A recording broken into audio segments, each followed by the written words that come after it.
Running commentary. We are exploring listening to albums. We sat down and we listened to the artist's vision and concept. The Verve, Urban Hymns. The Verve, Urban Hymns was released in 1997 and spawned some major hits. It's really important to begin with the fact that Bittersweet Symphony could probably not be a more aptly titled single. About 2 or 3 weeks into the record being released, as it sailed up to number 2 in the UK charts, the Rolling Stones issued a lawsuit claiming that it was a direct sample lift from their orchestral version of The Last Time by the Rolling Stones. The lawsuit was honoured, and I have to say, from all accounts of how this lawsuit went down, the people that placed the lawsuit were not gracious about it. Everyone involved with it was kind of swaggering. I believe the band at the time had said it was the best song that the Rolling Stones had never written in the last 20 years. It really was gutting, and it really was bittersweet. The video was memorable, with Richard Ashcroft walking down the street, bumping into people, not giving a damn. And the song, really, if we just take away that blasted sample, is still a very, very good song, with lyrics like, "I'm a million different people from one day to the next." I think it's really telling and really important, and probably one of the first lyrics to address the kind of different feelings and emotions that we go through. Richard Ashcroft was certainly somebody that was no stranger to drugs. I don't think that it was ever taken out of the equation with their success. What I really liked about the Verve was that they were not Oasis. I really enjoyed that about the Verve. It's not that I didn't like Oasis's music, it was that Oasis liked their own music so much that I couldn't possibly like it. Bittersweet Symphony for me is a classic of the 90s, and I stand by it wholeheartedly. It was also a number 12 hit in the US, incidentally, so the American audience liked it.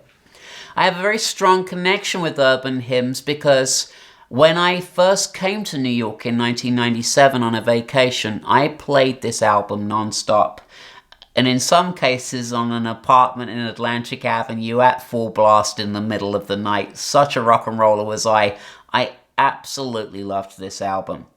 And The Drugs Don't Work, which is a number 1 single, I just felt was absolutely a capturing of how things happen when narcotics are involved, and the lyrical sensibility. All this talk of getting old is getting me down, my love, like a cat in a bag waiting to drown. This time I'm coming down.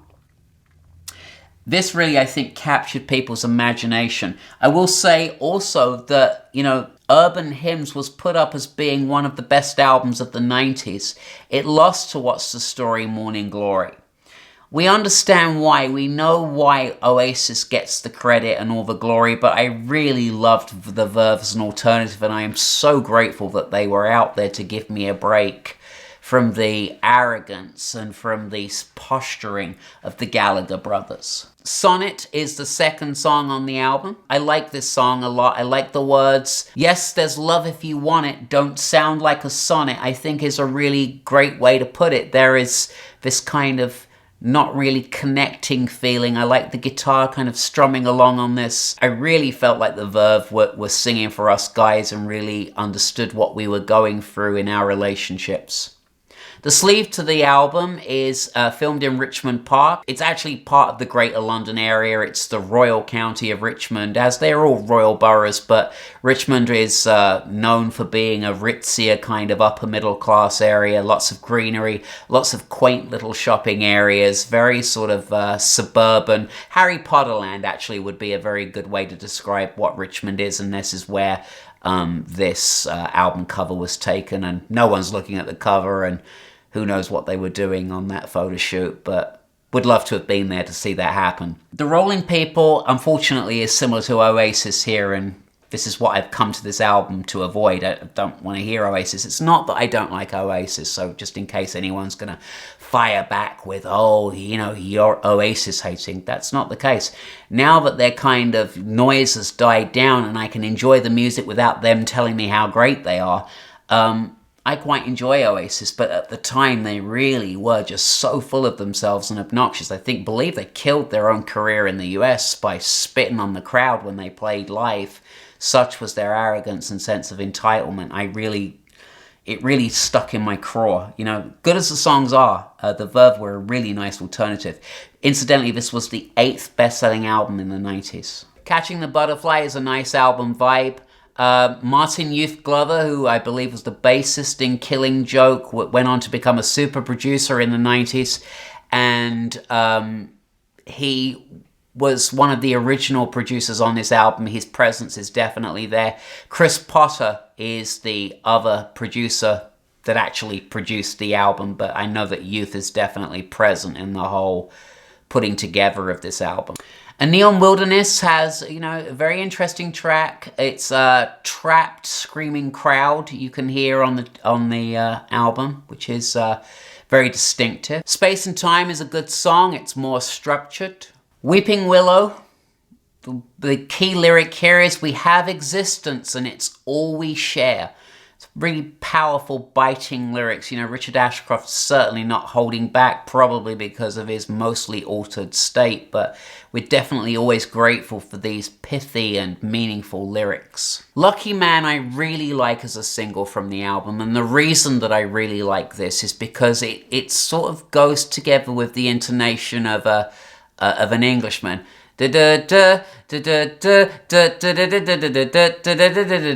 really like the rhythmic sensibility of Lucky Man. I like what it does melodically. I like the strings. I like the way he sings. Richard Ashcroft is definitely a lead vocalist. He's really potent and meaningful in this sort of late 90s marketplace, and I really enjoy him in every way on the track Lucky Man. One Day is well written and mellow. This time I would describe as an adequate album track. Velvet Morning is a good song. It's got a melodic lift from the Corgis' If I Had You, which I think is interesting. The Corgis being sort of very not known for that song, but that's what's really striking me here is the similarity. Come on, he says, this is a bitch. Fuck you.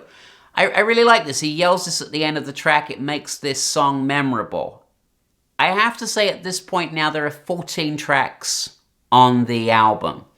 And that's a lot of songs. And it's certainly a lot of songs from the Verve. I think they maybe could have pared it down a little bit.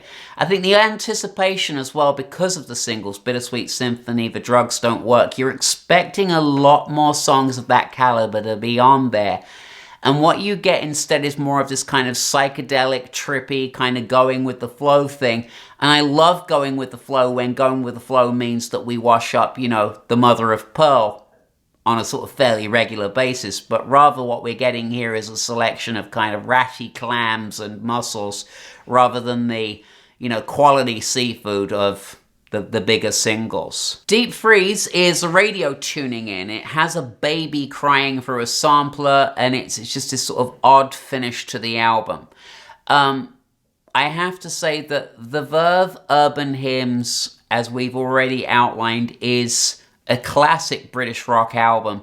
I wish that the band could have held it together. I wish that Nick McCabe could have stayed being the guitarist. I wish that everyone could have got along and had Verve produce a second album along the same caliber, but obviously the infighting, I think the lawsuit took a huge toll on the group in terms of finances, in terms of morale, to come out of the gate swinging, thinking you're just the biggest thing since sliced bread, only to have Jagger and Richards swoop in and take the loot. I cannot imagine anything worse for a band, and really my heart goes out to them. And actually I think, if you think about The Last Time in terms of an orchestral sample compared to Bittersweet Symphony, Jagger and Richards really should give the money to the Verve, because they did them a favor, not the other way around. We hear also on the album sort of Happy Mondays, Black Grape reference. There's definitely a tipping of the hat in that direction for this sort of Manchester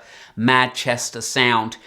The Verve are definitely into that. I can definitely see the Verve down at the Hacienda popping some pills and having a great time. Our final mark for the album for Urban Hymns is 74%. We wish that the Verve would have made a follow-up album so we could have more memories of their wonderful and important sound in the late 90s. If you'd like to subscribe to the channel, recommend it to friends, post comments. Also, if you have an album that you'd like to hear reviewed, we welcome your requests.